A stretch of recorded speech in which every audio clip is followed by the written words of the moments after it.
தினம் ஒரு தியானம். சிறுமைப்பட்டவர்களுக்கு ஆறுதல் செய்கிற தேவன். கொரிந்தியருக்கு எழுதின 2ஆம் நிருபம் அதிகாரம் 7 வசனம் 6. நான் சிறுமைப்பட்டிருந்த தேசத்தில் தேவன் என்னை பலுக பண்ணினார் என்றான் யோசேப்பு. சிறுமையானவனுடைய கூக்குரலை கேட்கும் தேவன். அவர் சிறுமையானவர்களின் நியாயத்தை விசாரிக்கிறவர். உதவியற்ற சிறுமையானவனை விடுவிக்கும் ஆண்டவர் அவர்.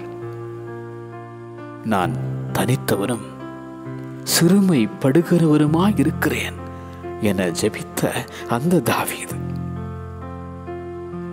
நான் சிறுமையும் எளிமையுமானவன் என்ற சிந்தையோ?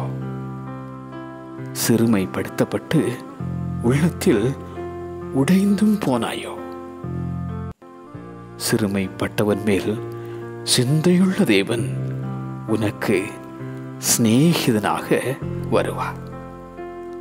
சிறுமைப்பட்டவர்களுக்கு ஆறுதல் செய்கிற தேவன். சிறுமைப்பட்டவர்களுக்கு ஆறுதல் செய்கிற தேவன். ஆமென்.